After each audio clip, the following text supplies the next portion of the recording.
Welcome back. You're watching Channel 1 Liverpool with me, Rifat Malik. Channel 1 Tobruk. Channel 1 Albert Dock.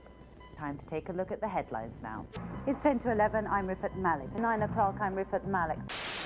Christopher Older was found dead. All political campaigning has stopped. Stand head to head with.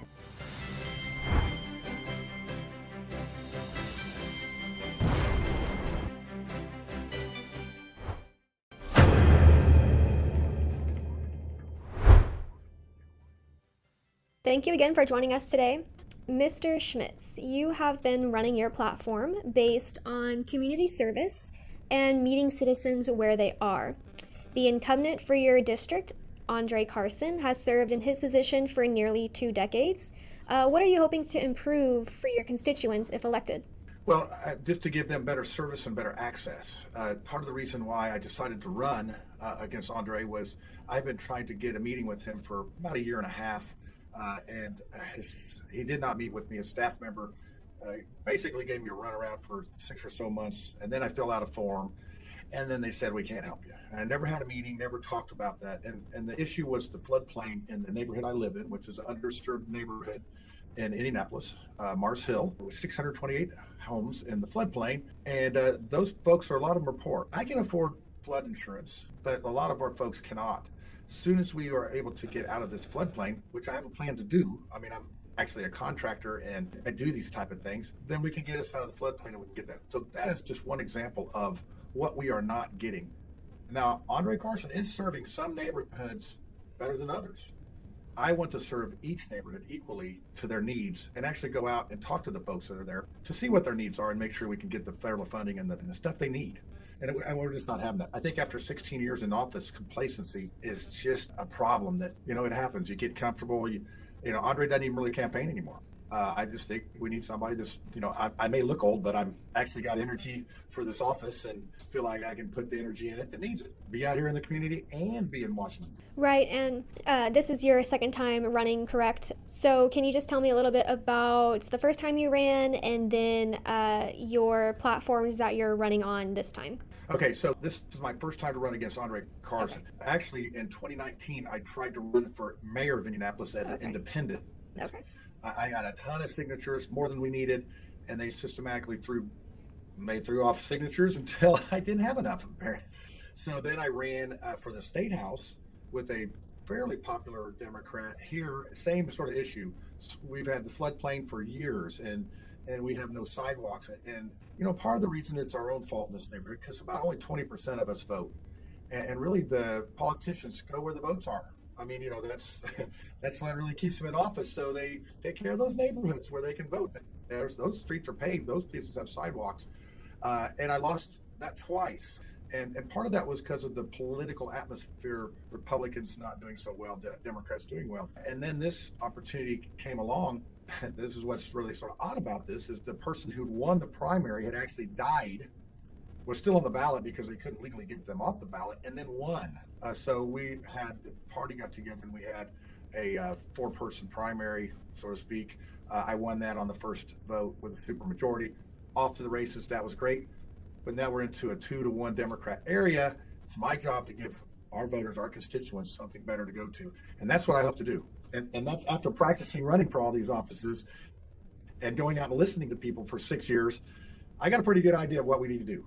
Yeah, and I'm sure, as you know, in your area of Indianapolis, there are less than 45,000 Muslims. So it's a pretty minority population, less than 1%. However, that's the audience that we serve nationwide. So can you just tell us a little bit about how you might plan to accommodate not only the Muslim community in your area, your constituents, but other minority communities as well? Yes, and I think that's very important. And one of the things I'm going to sort of tell on my own party here a little bit, if you go out to the rural areas, you see Trump flag, it's very strong. We have a super majority in the state. 70 out of the 100 House members are Republican. I think it's 35 to 15 in the Senate. And it's not representative of the cities. The Republican Party does not look like Marion County. I hate to say it. I'm almost 63 years old, and I go to some of these meetings, and I'm the youngest guy there. Why we have not reached out to minorities, younger people. It is one of my beefs with the party. And that's one of the things that I feel is so very strong. I feel very strongly about building the party up with everyone's opinion. In fact, I have a talk show called Mouthwash Talk Show that listen to everyone's opinions. We respect everyone's opinions, even if we don't agree with it. And I don't see that with my party. I don't see that. I mean, I was viewed as an outsider till they finally got to the point where this guy's not going away. We need to maybe listen to it. And that's one of the things. I don't bend easily to stuff I don't find is fair. And I think a lot of our minority communities, and I would say the Muslim community in Indianapolis, it's not something that has to worry about hate crimes. I would say somewhat the Jewish community may have to worry a little bit about hate crimes, and none of that is Muslim driven towards Jewish. It's just some people that are maybe neo-Nazis or that type of a group, nothing to do with the Muslim community, but they are in that realm. And we in Indianapolis and Marion County are made up of tons of minorities. In fact, drives our city. And I feel like GOP has overlooked those folks. It's my goal to actually work harder for those folks that I feel are not being treated fairly, and to make sure they get the justice and to make sure they get the fair share of what they need to live their best lives. Yeah, and that kind of gives us the perfect segue into my next question, which is kind of more about specifically the Republican Party, because I did notice that you're maybe a little bit more like lenient or just kind of like very like civil based, right? You're very community based. If elected, how will you handle these divisive issues such as, immigration, closing the borders, gun reform, whether there is less or more, and women's health care, banning abortion? Yeah, oh boy, those are good ones. And I tell a lot of, I had actually a Republican ask me about, well, you're really, you're into the community, you got your, ear to the ground. But what about federally? How are you going to handle these things? And, I just don't like people that, putting labels on people. I just really, I joke and say I'm a conservative liberal with moderate values. I don't know what all that means, but one of the things, the abortion thing, it's just like a ticking time bomb of things. What's fair? What's right? I really believe that it's, between a person and their doctor, not only just a woman, but a person and your doctor. The government, in my opinion, doesn't do anything well. It's just such a it's such a volatile subject with some people. It's a single item. It's either you are or you're not. I'm for freedom with liberty. Freedom is to do what you want, but we do have to have some guardrails and some rules. That's liberty. And that's where I feel like that conversation to play so that people can have that freedom without harming someone else. That abortion question is really a one that just I struggle with, because I live in an underserved neighborhood and I see people struggling that, they have pets that they can't take care of. Is it the one sin of having abortion, or is it the 1,000 sins that'll come later when you have a kid that's unwanted? So, and that to me is a very personal, decision that people need to make. Government doesn't need to be making it. Right. I mean, if elected to Congress, would you kind of already said, you agree with putting abortion into states' hands. So would you support any kind of federal legislation one way or the other? I would really look hard at that because, at some point we have to have some consistency. We had Roe v. Wade for 50 years. And that was consistent. Everyone knew what it was, and everybody knew where it was going. I like consistent. I just don't like when you change things. And me being a contractor, we would get changes on our plan. We would have a plan, and we go out on the job, and then that doesn't match the plan. Well, then we got to change it. Well, sometimes you change that, and it affects 4 more things down the line that nobody thought of. To me, some things need to stay consistent and, or get it down to a level of the states. The federal government really should be doing only a few things. It should be protecting us from foreign adversaries. They should be basically, our interstate commerce. They should be make sure that happens smoothly. We have supply chains, we have roads, we have commerce.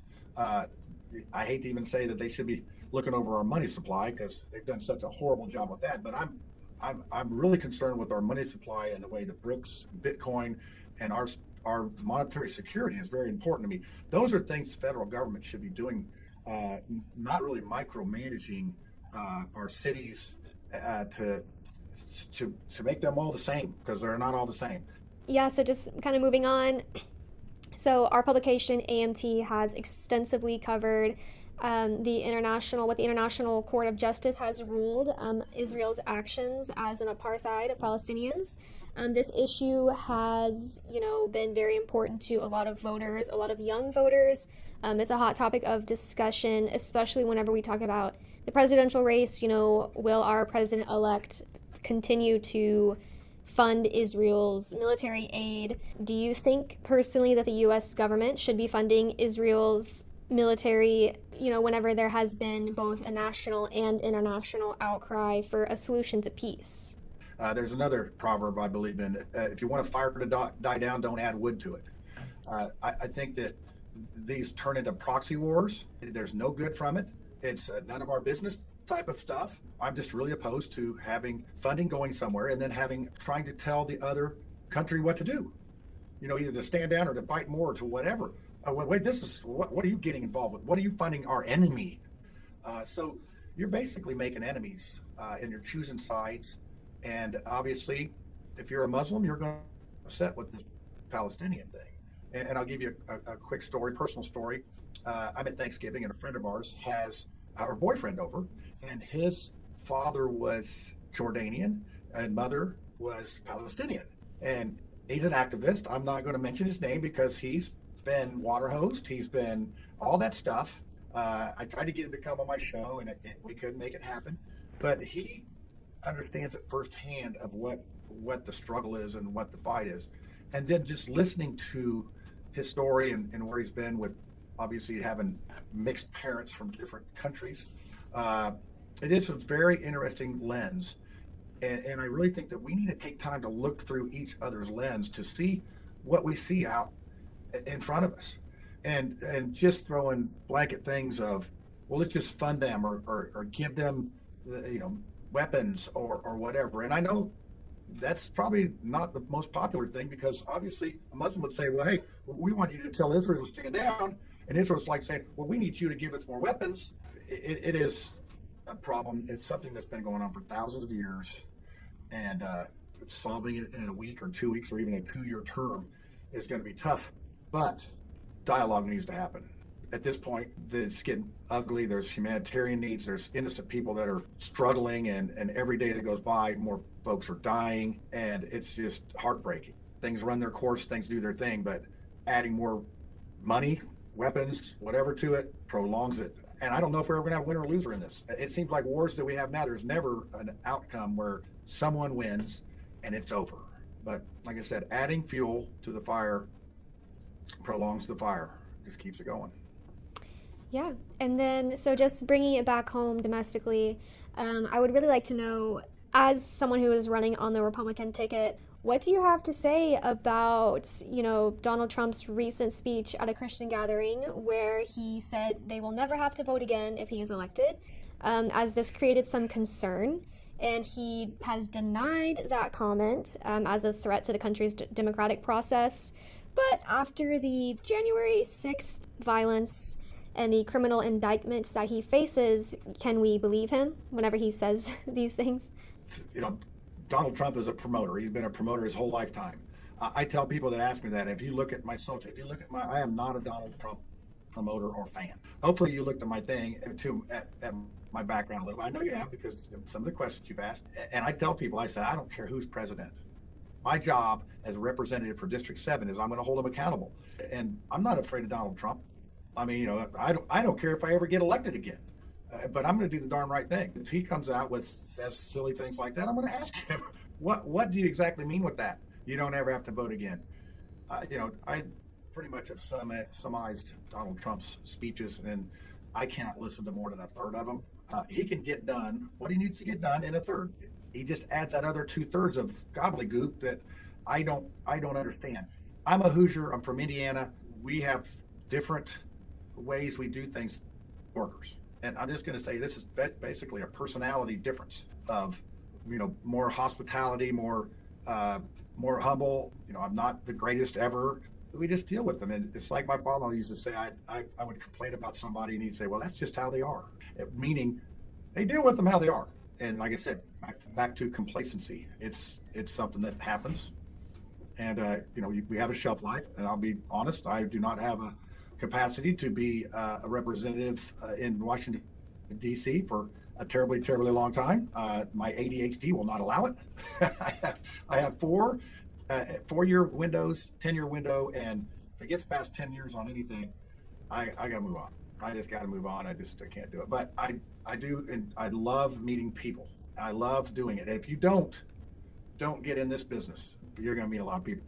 And a lot of times you meet people that got a problem. So, it's be willing to problem solver and smile while you're doing it. All right. Well, I don't have any further questions for you, Mr. Schmitz, today. Thank you so much again for your time.